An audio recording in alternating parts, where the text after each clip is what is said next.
Canadian Prime Minister and floppy-haired cutie pie Justin Trudeau says his meeting with Donald Trump at G7 left him petulant to the point of being downright huffy. At a press conference after their meeting, Trudeau said Trump made him so shirty he just wanted to stamp his foot, and not in a good Bhangra dance sort of way like he did in India, but in a very, very snappish, I am not altogether pleased sort of way, which may even include him tossing his hair in a very waspish manner indeed. Trudeau said he had prepared for his angry press conference by repeatedly watching the scene from Love Actually, in which British Prime Minister Hugh Grant tells off that nasty American President Billy Bob Thornton, while all the British people look triumphant and the music swells. Trudeau said he wished he could have some music swelling at his press conference too, and maybe even some Canadians looking triumphant, although he didn't want to take things too far. When President Trump was asked to respond to the Prime Minister's remarks, Trump said he did not remember meeting with Trudeau, but he had enjoyed the song Love Yourself and thought Justin and Haley Baldwin made an attractive couple. When told that was Justin Bieber, not Justin Trudeau, Trump responded, whatever, same difference. Trigger warning, I'm Andrew Klavan, and this is The Andrew Klavan Show. I feel hunky-dunky, life is tickety-boo. Birds are winging, also singing hunky-dunky-doo. Ship-shape, tipsy-topsy, the world is zippity-zing. It's a wonderful day, hurrah, hooray! It makes me want to sing. Oh, hurrah, hooray! Oh, hooray, hurrah! All right, the Klavanless weekend is over, and I am back. Wow, what a weekend I had. I finished the sequel to Another Kingdom, so I'm gonna polish it up. Take me a couple of weeks to polish it up, and then we'll get Knowles in here to record it, and we should be up. I hope we'll be up by September. And Knowles is back from our honeymoon. We'll have him on the show. We've got a lot going on here. We're Tuesday tomorrow. We've got 7 p.m. Eastern. We're doing a special live stream in honor of Father's Day with Jeremy Boring, the actual Daily Wire God King, descending to host a roundtable discussion with me and Knowles, and Zoe Rachel will be there. Is Ben not going to be there? Is he going to be there in this thing? Ben will be there. Yeah. Oh, it did. Okay, they left his name off this thing. Zoe Rachel will be there. Nick Searcy will be discussing fatherhood in our society. We'll be live streaming on Facebook and YouTube. And if you're a Daily Wire subscriber, go to dailywire.com to submit live questions, which will be moderated by Elisha Krauss. That's tomorrow, Tuesday, June 12th at 7 p.m. Eastern, 4 p.m. Pacific. And The Conversation is coming up, which actually will be with Ben Shapiro. That's Tuesday in a week, June 19th, 5:30 p.m. Eastern, 2:30 p.m. Pacific. And he'll answer all your questions sent in through Elisha Krauss. The best thing about this is getting to hear Elisha read the questions. The Q&A will stream live on YouTube and Facebook for everyone to watch, but only Daily Wire subscribers can ask Ben questions. To submit your questions, log in to thedailywire.com, head to the conversation page to watch the live stream, type your question into the Daily Wire chat box to have it read and answered on the air. You got to subscribe again. It's a lousy $10 a month. $100 for the whole year, and you can ask questions answered by Ben Shapiro Tuesday, June 19th at 5:30 p.m. Eastern, 2:30 p.m. Pacific, and join the conversation. We've got a lot going on. This is a happening place. This is where it's all going on. But come on over. It'll be fun. Meanwhile, you should be getting your Blue Apron food. First of all, we're going to give you some for free, so it's free food. I mean, I always feel like how klutzy is my audience that I can't sell them free food? Is it me? Is it something I said? Blue Apron, it's not just free food. It's really, really good ingredients that you home cook, but you make in your own home. You make restaurant-level meals. They deliver farm-fresh ingredients, step-by-step recipes to your door. Their mission is to make incredible home cooking accessible to everyone. They have different meal plans, a 2-person meal plan, a family meal plan, a wine plan, and they have it's just incredible stuff. Let me read you some of the meals that they've got. Creamy caramelized onion burgers with apple and pickled pepper salad. Not the sort of thing you normally make. Roasted chicken drumsticks and cauliflower with orzo feta cheese and olives. Check out this week's menu and get your first 3 meals for free at blueapron.com/Andrew. That's blueapron.com/Andrew to get your first 3 meals for free. Blue Apron. It is a better way to cook. All right, well, that's a lot of business we have to take care of. But now we can talk about the news. Listen, here is my thought for the day. My thought for the day is that elites are savages. You know the scene in the Tough Guy mystery movie where there's all the elites are gathered at their mansion and they're having a party and the women are all dressed to the nines and flowing gowns and the guys are in tuxedos and everybody's being sophisticated. And then the rumpled, crumpled detective comes in and he's wearing a battered raincoat and a hat, smoking a cigar maybe or a cigarette. And he comes in and he reveals who the murderer is. And finally, like the mask drops and we see these elites suddenly just spewing hatred. Yes, of course, I kicked the maid to death. She was just the maid. What do I care? I'm the person. This is happening in front of our eyes. This is our elites reacting to Donald Trump. Our elites are revealing that instead of being what they think they are, what they want us to think they are, is these elevated, cultured, intellectual people who are looking out for a better world. They just show that they have their own interest. And if you roll a bowling ball down their alley and you break apart their interests, you make it harder for them to do business, harder for them to make money, harder for them to get respect, suddenly they turn into, it's like that scene. Yes, I kicked her, I killed her with my bare teeth. This is what they've become. So we see this at the G7. I mean, look, I'll raise a doubt that I have about Trump. But in general now, I think we have to start to trust the Donald. I think we do. He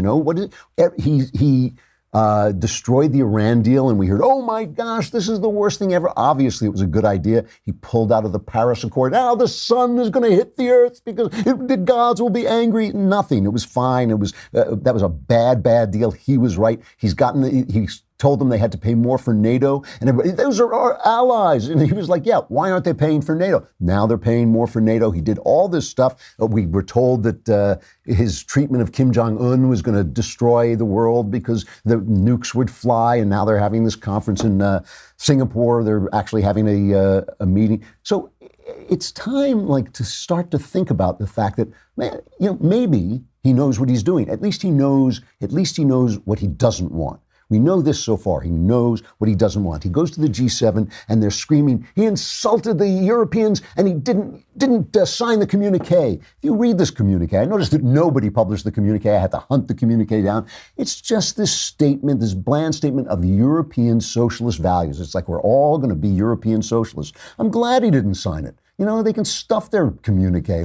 First of all, why don't they go to their countries and find out why their women and girls are being raped while their police turn a blind eye? I mean, if they're not going to defend the West, how do they become the representatives of the West? They put out this picture. You have those two pictures. They put out a picture of here's Obama at the G7. We're all buddies. He's got his arms around everybody. And here's Trump at the G7, facing them down as they, it's like, I would rather have this guy standing up for me. So I trust him. I'm not sure yet that he has a plan. I hope he has a plan. But basically, all he's saying is that we pay high tariffs on their stuff, which is true, and they don't pay as high as we do, which I also think is true. I'm not sure that's as true with Canada as it is with the EU, but it is true. So he talks about, here's basically what he was saying. Here's cut number 7, where he sums up what his problem is with everybody.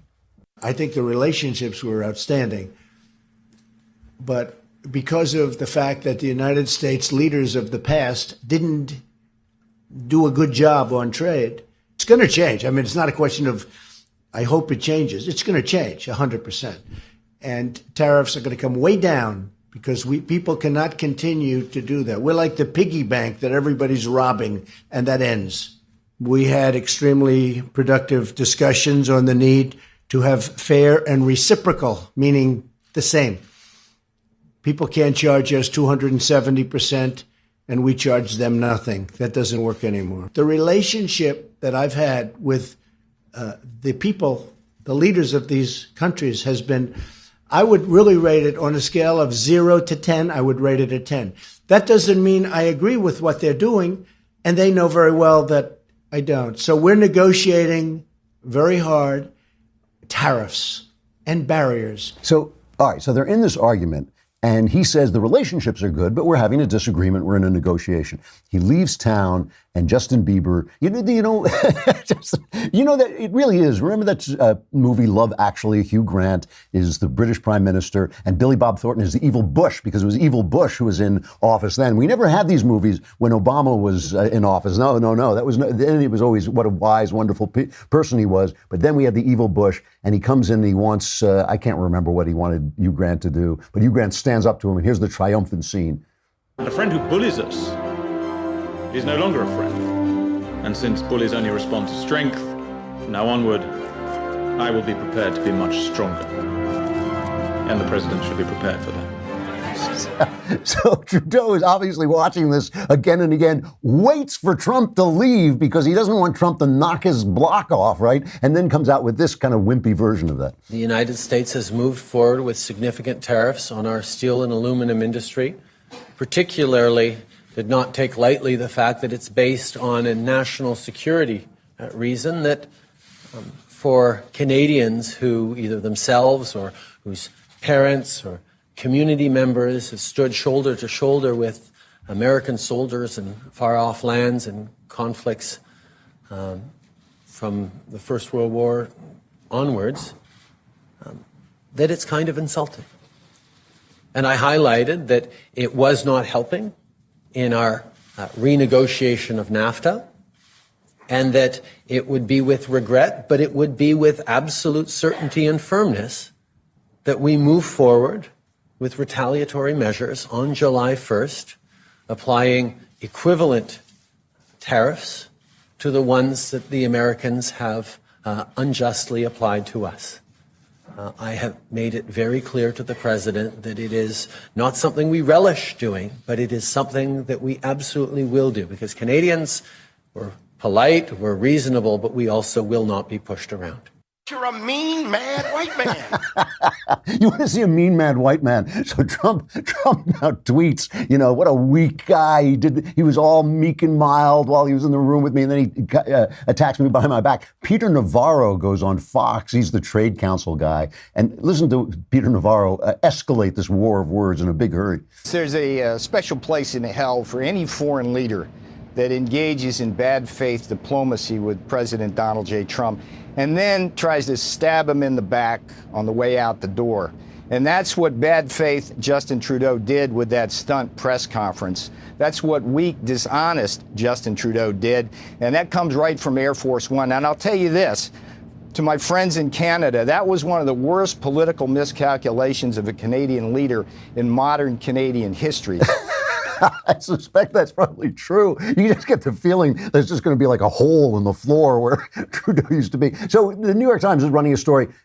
Trump is destroying the West. He's negotiating with our allies who maybe got too used to thinking of us as daddy. Maybe they got too used to thinking of us as daddy, and now we have to take care of ourselves. Maybe. I'll get back to this in just a second, but first we got to talk about man crates. You got to say it like man crates, because it's Father's Day is coming up. And as you know, when you ask your father what he wants for Father's Day, he says, I don't know, whatever. And then you don't give him anything, you give him a tie and he's hurt, right? But if you give him man crates, he will be happy, because it's not just the gift, it's the way it comes. It comes in a gigantic crate, a wooden crate. You can have it taped up with duct tape, this is true. And then it comes with a crowbar. You pry it open. Some of your dads are going to want to pry it open with their teeth. That's the way I like to do it. Just rip into it, rip it to shreds. But it's got great stuff like knife making kits, whiskey appreciation. That's the one I got. It had a beautiful decanter in it and some great glasses. It's for the dads who like finer things but like to rip open a crate before they get them. Get your special Father's Day discount today at mancrates.com/Klavan, Klavan. That's how. It's a limited time offer only for Father's Day. Go today to mancrates.com/Klavan, mancrates.com/Klavan. Great gift. It really is. They're really fun. So at this point, I think it's a rational thing for us to say, well, Trump has got a weird style. He's a little bit over the top. Let's see what he's doing here, right? What has he ruined? Whom has he oppressed? The economy's great, right? Peace. ISIS is gone. The judge appointments are good. Israel is our friend again. What's the problem? We're not going to war with Canada. We're in an argument with Canada. That's okay. What is the problem? But the elites, what he's disturbing is he is disturbing the system by which the elites became elites and the system that keeps the elites in place. And that's why what on earth is happening that these people are so angry? Did you see the Tonys? The Tonys are the Broadway Play Awards. Robert De Niro gets up at the Tonys. I'm embarrassed for the guy. The guy was a great actor in his day, This is his speech at the Tonys, and listen to the audience reaction. I'm going to say one thing. Trump.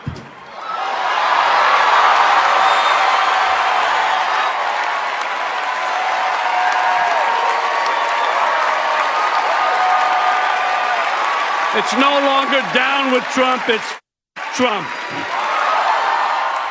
It's a rapturous standing ovation from these wealthy theater-going clowns. This is like, these are the people save up to go to the theater. People save up to come over from Jersey, come in from Connecticut, come in from Long Island to see the theater because the tickets are so expensive. They save up.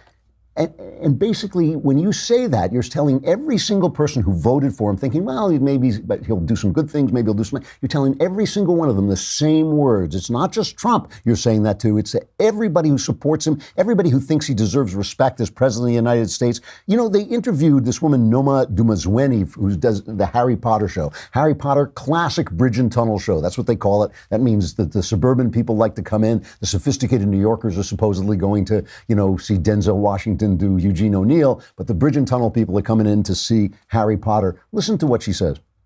One thing that's surprising about Harry Potter is that even though it's not as overtly political, like something like Angels in America, I sort of feel like there are moments in it, there are things that happen with he who must not be named, that have real resonance today, particularly in America. Are you aware of that? Do you feel that? I really do believe that that's why this is resonating a lot at the moment. London, when it started, beautiful, and there was a moment we went, okay, this is the story we're telling. But now, 2 to 3 years later, since we've opened in London, to be here, you go, actually, this story is getting deeper and deeper and deeper. And we us human beings, are all fighting to be connected, but especially to be seen. If you're not seen or not heard, that's where dangerous stuff happens. That's where people under the radar do very cruel things. And that's what this play is about. And it's about bringing things into the light, letting your light shine. This is what JK has always been about, let the darkness out into the light. And that's why I'm very proud to be here telling this story right now, because as you intimated, those things are very important. Should the president come see the Harry Potter and the Cursed Child? No. Thank you. Anybody else? Yes. Yeah. Well, really? Really? First you tell us, first of all, that's a London accent, I think. So first you're a foreigner on our soil telling us our president can't come to your lousy show. So that's supposed to draw us. I mean, what would it take for them to stand up and say, I was given a gift. These people they were given tremendous gifts. They have tremendous talent. My gift is to entertain and delight you. My gift does not give me any great insight into who you should vote for or what decisions you should make, what political decisions you should make based on your life. I'm only here to entertain and delight you. I have my opinions. You have your opinions. I'm so glad you're delighted by my play, and sit down and shut up. What would it take? What would it take? Andrew Garfield, another good actor, he's in Angels in America. Angels in America is a not bad play that gay people, a lot of gay people in the theater, a lot of gay people involved in the theater, a lot of gay people like to go to the theater. Angels in America is this triumphant moment for gay people because it was this open gay play that arose out of the AIDS crisis. If you watch the play, it's absurd. Its thesis is absurd. Its thesis is that Roy Cohn, Joe McCarthy's secretly gay, vicious lawyer, was somehow his not coming out was somehow responsible for the AIDS crisis, as opposed to people going to bathhouses and sleeping with 22 people in a single night. That maybe that had something to do with it. No, it's because Roy Cohn was secretly gay. And so Andrew Garfield gets up and gives this speech, accepting this award. He can't just make his thank you speech. We are all sacred and we all belong. So let's just bake a cake for everyone who wants a cake to be baked. So what if I said, let's all be in a play about how wonderful Adolf Hitler was. Let's bake a cake saying that Trump is a great guy, saying make America great again. Why does he get to it? Where did they determine that they have the right to say what gets expressed, what opinions are okay, what opinions are going to be canceled and censored? What is he talking about? It's because he thinks, oh, I'm an actor, but you are just a cake baker. That's not an art. You're not. I am an actor. You make cakes. You don't have a right to express your feelings, your religious beliefs. It's unbelievable. They're even hoping, John McCain, and I hate to go after John McCain at this point. I know he's very ill and I wish him well. And this is not a personal attack, but he tweets to our allies, right? The G7 people. Bipartisan majorities of Americans remain pro-free trade, pro-globalization, very questionable, and supportive of alliances based on 70 years of shared values. Americans stand with you, even if our president doesn't. John McCain telling the Europeans that we stand with them rather than with our president. I mean, how low can you go? Bill Maher is wishing for an economic collapse so we can get at Trump. Listen to this. This economy is going pretty well. We have to, what? Why is that funny? It is going well for now. For now, right. That's my, thank you. That's my question. I feel like the bottom has to fall out at some point. And by the way, I'm hoping for it because I think one way you get rid of Trump is a crashing economy. Yeah. So please bring on the recession. Yeah. Sorry if that hurts people, but it's either root for a recession or you lose your democracy. There's a guy who doesn't know what it's like to go home and not have a job and not be able to give your kids things and not be able to pay for things. What is he talking about? What are they all talking about? What is happening in this country right now, aside from the fact that Trump is obstreperous? What is happening that is making them so... I put together this montage because the left is always talking about civility. I just want to play a montage of these are things I picked out at random and asked the guys here to put together of the way they talk about the president of the United States. I think he came off like an idiot today. He is like a child. I'm going to say it very bluntly. He's mentally ill. Racist. Racist. Racist. Racist. A wild animal. It's either he is so stupid that he doesn't understand. No, it's possible. We got Donald Trump in the first place as a punishment for not being good enough citizens. Trump. It's only because he is spoiling the assumptions that they live by and that make them rich, safe, elites, that make them admired. That's what they're so angry about. It is nothing that he has done. They cannot cite a single thing that he has done that has endangered this democracy. Hey, I have to talk about, I have no sentimentality about celebrities. When celebrities die, I don't get choked up. It doesn't reach me. And one of the reasons is it's not that I don't miss them. It's not that I didn't admire and respect them, but I know that they have family members who are actually in grief and who will be grieving past this day. So I don't like to get all elaborately sentimental about it. I have to tell you that I actually choked up when Charles Krauthammer sent out a letter saying that he only has weeks to live. He's been off the Fox News special report panel where I used to tune him in just to find out what I thought. I would just tune in. What's my opinion? Oh, here's Charles Krauthammer. Now I'll know. And he wrote this lovely stoical letter, very much in keeping with his personality, saying, I leave this life with no regrets. It was a wonderful life, full and complete with the great loves and great endeavors that make it worth living. I'm sad to leave, but I leave with the knowledge that I lived the life that I intended. It's funny. I remember standing with my pal Crowder, Steve Crowder, when we were both at PJTV, and we were watching him on TV. And Crowder turned to me and said, why does he sit so funny? And I said, well, he's virtually a quadriplegic.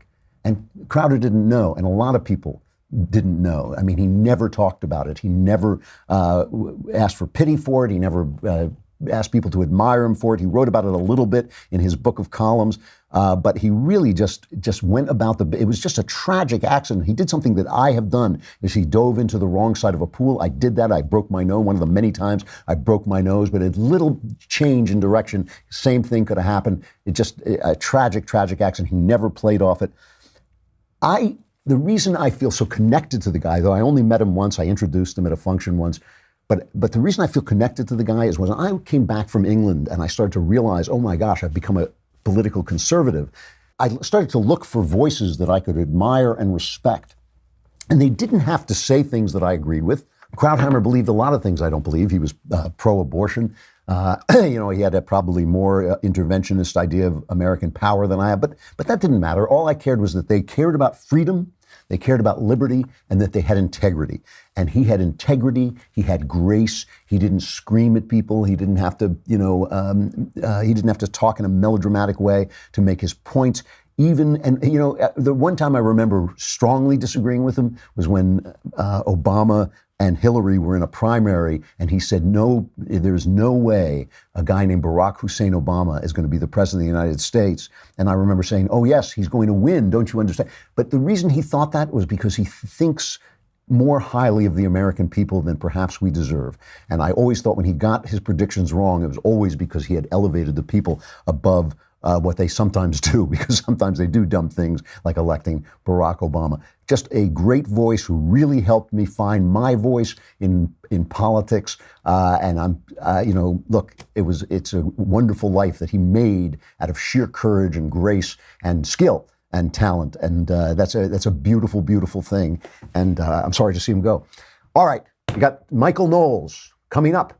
We got to say goodbye to Facebook and YouTube, but I should tell you before you go that you can now get us on Amazon Alexa and the Google Home device. If you use one of these virtual assistants, you can get the Andrew Klavan Show with a simple voice command once you enable the skill on Alexa or ask Google to talk to the show. For more information, check out our pinned tweets on Facebook and Twitter. Come on over to thedailywire.com, subscribe so you can be in the conversation and ask us questions on Father's Day special tomorrow, and then we'll have Michael Knowles. Knowles is back from Hawaii. He was in Waikiki, celebrating his wedding, and I guess trying to keep it. I guess he was good to be on an island so your wife couldn't escape. You're back. Is he? Aloha, hoha. And you got a lay. I think it's always good to get laid on your honeymoon. It's very important to get laid on your honeymoon. It's really, Drew, it was really something. You're right. I came straight from Waikiki. I applied a lot of 70 SPF sunscreen, and I still became transracial. You are transracial. I got to say, you could identify as a black woman, I think. In that shirt, I think. I do. Well, I use the honeymoon discount a lot. I'd go to every restaurant and bar, and I'd say, I'm on my honeymoon. Give me free drinks or whatever. So maybe if I could get more privilege points for that, I'll do it. But I've learned a lot about marriage, Yes, now you're a married man. I'm a married man. I've been married for 9 days now, and you guys would always give me advice on marriage. You and Ben and the God King and all. But I finally realized something about marriage. I've been married a full 9 days now, and I just didn't realize that what marriage is really about is people giving you a lot of presents and then having dinner in a tuxedo and then floating around on a beach. That is the real meaning of marriage. That's what marriage is. I'm glad you found that. I noticed that all the guys were giving you advice, and they were giving you this very good but very complex and deep advice. Mm-hmm. And my advice was, don't sleep with other women. That was right. It's very good. It's very good to go to a beach for your honeymoon, I realized. Because you get married, there's this rush of adrenaline, you're so happy, it's so beautiful, and then you go to a place where you actually sit and you wave goodbye to every other bikini. You say, no more to you, goodbye, see you later, thanks for the memories, and you say, no more. You're so much luckier than you deserve that I think you could easily spend the next 60 years going like, whoosh, I don't know how that happened. But grace abounds. It's the Michaelological argument for the existence of God is sweet little Elisa, Saint Elisa Knowles. That is the sixth argument for existence. So you come back and it's Gay Pride Day, which I think is just to remind you that they want to be married too. That's right. And what I'm missing too, also to remind me. It's Gay Pride Month, actually. June is Gay Pride Month. It's Gay Pride Month. They get a whole month to be proud. Well, but I think it's actually Gay Pride. I think it's really Gay Pride all the time at this point. Because I said, wait a sec, wasn't last month Gay Pride Week and Gay Pride this? And I looked on Wikipedia, I took a list of all of the Gay Pride events, and there are major national Gay Pride events every month of the year, January through December. Are there really? There are. The reason that June was selected is because of the Stonewall riots in New York. A bunch of cops tried to shut down an illegal bar. Yep. They didn't have a liquor license, but it was a gay bar, so it provoked all of these riots, and it's credited with starting the Gay Pride movement.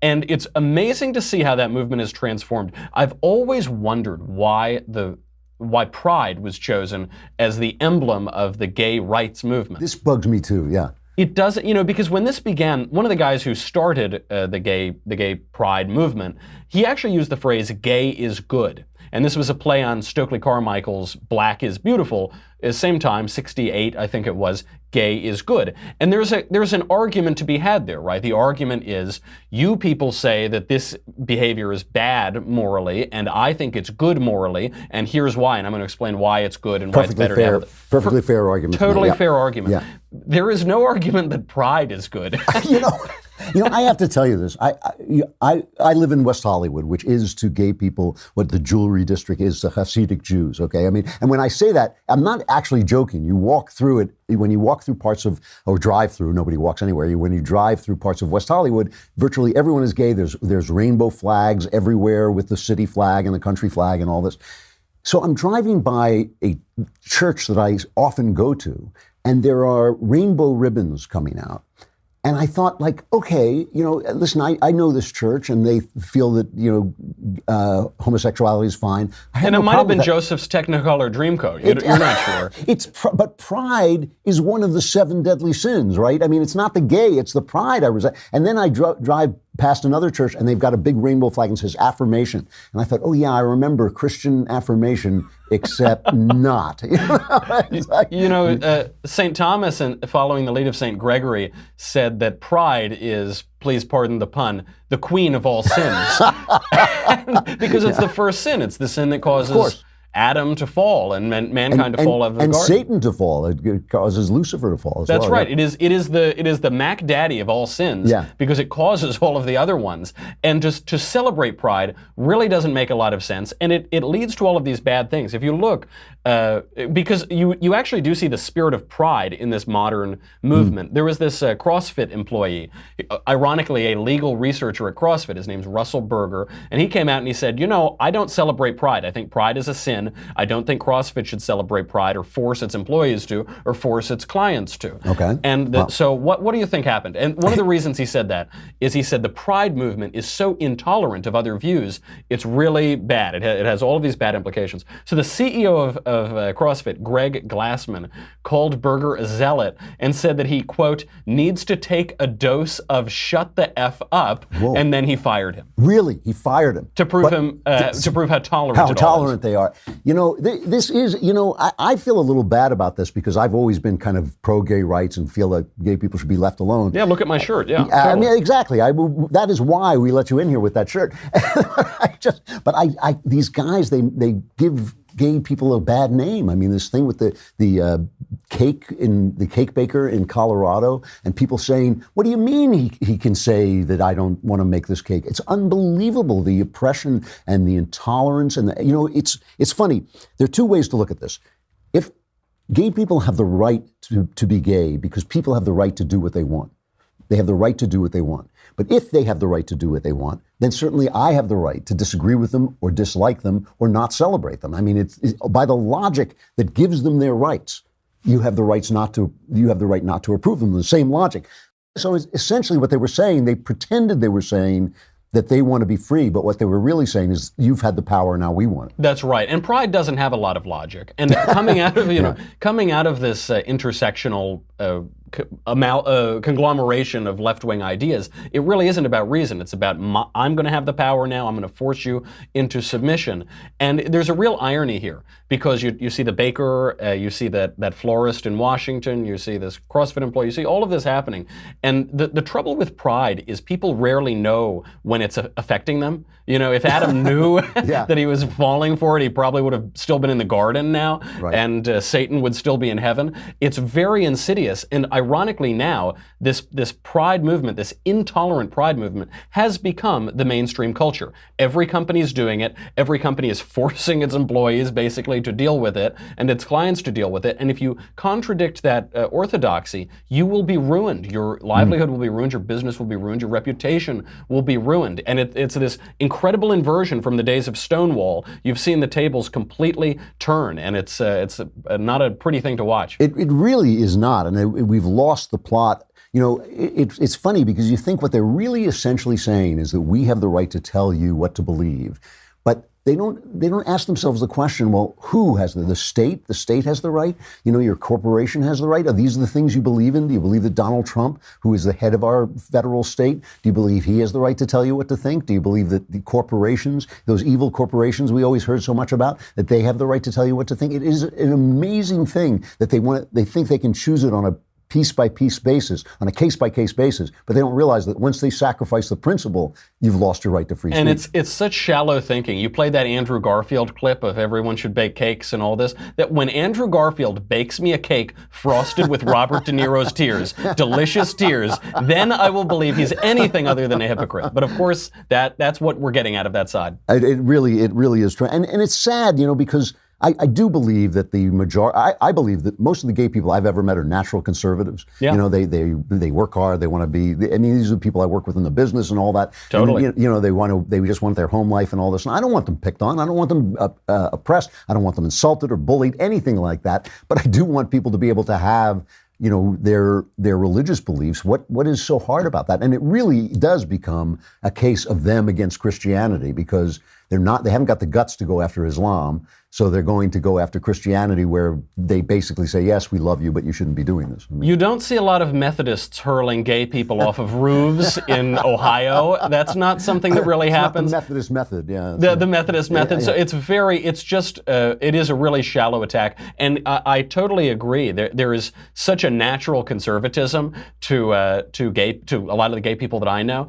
But it's because of that, its position in this intersectional web of chaos and destruction, I think it's being really wedged in, and political gay activism, political pride activism, I think has really, really hurt whatever movement there could be for acceptance and being nice to everybody, including gay people. Yeah. All right, what are you doing in your show today? So today we're talking all about boys to men. I have gone from being a boy. Yes, you have. I'm now a man in some sense. In the land of the blind, the one-eyed man is king, and nobody's getting married, so that qualifies me for something. No, I have to tell you, Knowles, while you were away, I actually remembered that you existed, and was thinking about it. I thought, gosh, I actually respect him for doing this. I may change my entire opinion of him. I know, this is the one thing. So, but it's really, there's a lot of fodder today because you've got everything from boys like Justin Trudeau to men like Donald Trump or Charles Krauthammer, for that matter. So we will cover the gamut of manliness. All right, good enough. In this shirt. just to mix things up a little bit. Yeah. All right, I'll talk to you soon. Thanks a lot. I know. What am I going to do with this newfound respect for Michael Knowles? It's just going to change my entire attitude toward life. All right, our crappy culture.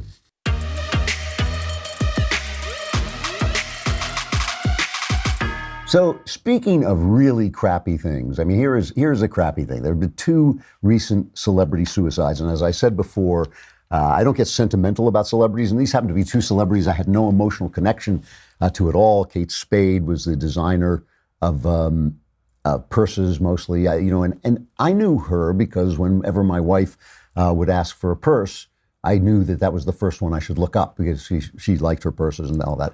Anthony Bourdain, you have to be a food guy. I wasn't a food guy, but I have friends who just loved him, really smart friends who just thought his show was absolutely delightful and that his attitude was really delightful. And so here are 2 people who have contributed to the culture. Both of them had young children, I think one a 13-year-old daughter, one 11-year-old daughter, and they killed themselves. And that tells you something. I mean, it's not always true that what celebrities do represents the wider culture, but in this case it does. I mean, here are 2 worthwhile lives. All lives are potentially worthwhile. Here are 2 people who thought, as suicidal people do, they thought that, people would be better off without me. That's just not true. Their children are going to suffer with this for the rest of their lives, and they're not better off without them. But the point is that it represents something that is going on, at least in American culture, where suicides have skyrocketed 25% in the years between 1999 and 2016. And that doesn't mean that is higher than it's ever been. It has been as high before, But it does mean that something is wrong, okay? If they told me that, which is also true, when they say that depression has risen, that's also true. That may not mean anything, because it may just mean, oh, well, people are more comfortable reporting depression, or the definition of depression has changed, or more people just use that word when they mean they're sad. It's a very hard thing to parse whether people are actually more depressed than they used to be, but it's not hard to parse whether people are killing themselves. If the rate of suicide goes up, that tells you that something is going wrong. Now, when that happens, there's no shortage of people who want to tell you what's wrong with society. I mean, this is the thing. This is like people make their living telling you the apocalypse is coming, that the environment is going down the drain, that climate is going to be destroyed, and something is terribly wrong with our society. The God people always say we've turned away from God. The family people always say our families are falling apart. And people who don't like technology will say the internet is making us more isolated. And, the lefties are always saying, well, we need more government programs to deal with mental health issues. All of those things may be true, or may be partly true, or may have something true in them, okay? But they're awfully big ideas when you're talking about an entire culture. Because the fact is, we're in many ways, we're living in a golden age. I mean, I was sitting on a friend's balcony over the weekend, looking out over the, not over Beverly Hills, looking out over Los Angeles, and I could see a Trader Joe's like down below me. And I was thinking, I can get in my car and in 2 minutes go buy some of the finest food available in a package, bring it back up here and cook it and eat like the Pharaoh never ate, like Pharaoh never could dine the way I can dine by taking out a plastic card and spending just a couple of bucks. And it's unlikely that Trader Joe's is going to go away, leaving us in a state of famine. We're living in many ways in a golden age. But I think we can say something about this. And I say this, I want to say this as somebody, I've written about this in my memoir, The Great Good Thing. I've lived two lives, as I've said many times, at least two lives. Up until the age of 28, I was a twisted, sick, depressed human being. I was in terrible, terrible mental state. And it culminated with my seriously contemplating suicide. And I was cured by a psychiatrist. And that doesn't happen very much. This guy was a brilliant guy. I was motivated. I did not want to be an unhappy person, and I was cured of and became more and more joyful from that moment on. My life has just been, and it's annoying. I mean, everybody who knows me is deeply annoyed by the level of joy that I experience in life, and especially since I found God, that also just increased that. After that, I worked for a couple of years, volunteered for a couple of years on suicide hotlines. And so I talked to people, and I think I can say that I was an effective counselor. And here's what I want to point out. So that I put that forward as my credentials to talk about this. Here's what I want to point out. At the same time that our suicide rate has been climbing, the use of antidepressants has also been skyrocketing. It is up 65%, the use of antidepressants between 1999 and 2014. Now, the antidepressants were really just becoming worthwhile around that time. So, that may be overstated, but still, at the same time the use of antidepressants was going up, the rate of suicide was going up. Here's what I'm not saying. Whenever you talk about this, you have to tell people what you're not saying, because people hear what they want to hear. I'm not saying that these drugs are useless. I'm not saying they never helped anybody. I'm not saying they can't be carefully used and bring people out of their depression, help them get therapy.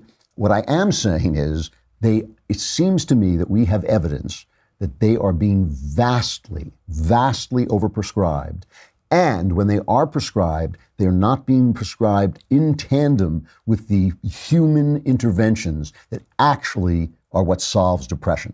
Because here is my observation, having been depressed and having been cured, it is love that cures you. It is love that cures you. My psychiatrist was a brilliant man. He had a lot of brilliant ideas. He had great therapeutic technique. But when I looked back over it, after I got out, and I looked back on it, I realized I didn't agree with a lot of his ideas. It wasn't the insights that I had. It was my love for him as a mentor, and I believe he returned that love because we were very similar kinds of people, as a sympathetic soul. He was the only mentor I've ever had in my life, and it was that really saved me. Of course, the love of my wife, the love of my children, the love of friends. I think when I was talking to people on hotlines, I was acting out of love, and by that I mean Christian love, which is acting on our common a heritage in the heart of God, that we all live in the heart of God. We are all of infinite worth to God. If you act that out on your life, you're expressing love. It doesn't mean just feeling affection for somebody.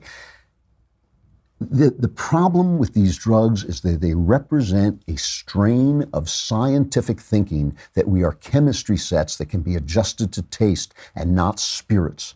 And that thinking is incorrect. It is simply wrong. We are spiritual beings. We are the people we think we are. We are the Andrew and the Joe and the Michael Knowles, that person that we live with every day who has memories and dreams and hopes and desires. We are that person. And that person can only be reached by the love of another person. When they carefully use drugs, when they carefully prescribe drugs in order to get you out of a slough so deep that you can't react to love, that can be really useful.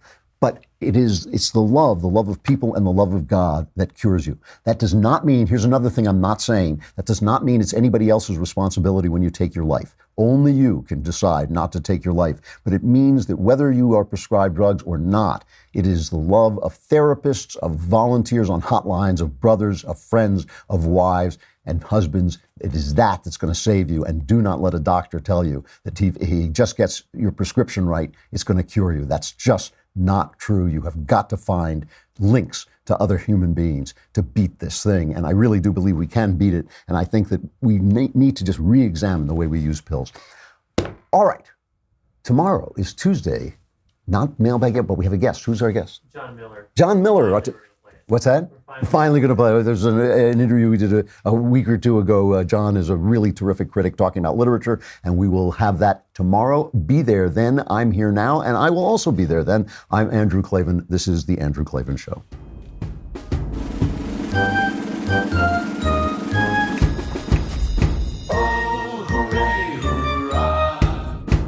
The Andrew Klavan Show is produced by Robert Sterling. Executive producer, Jeremy Boring. Senior producer, Jonathan Hay. Our supervising producer is Mathis Glover. And our technical producer is Austin Stevens. Edited by Emily Jai. Audio is mixed by Mike Cormina. Hair and makeup is by Jesua Alvera. The Andrew Klavan Show is a Daily Wire Forward Publishing production. Copyright Forward Publishing 2018.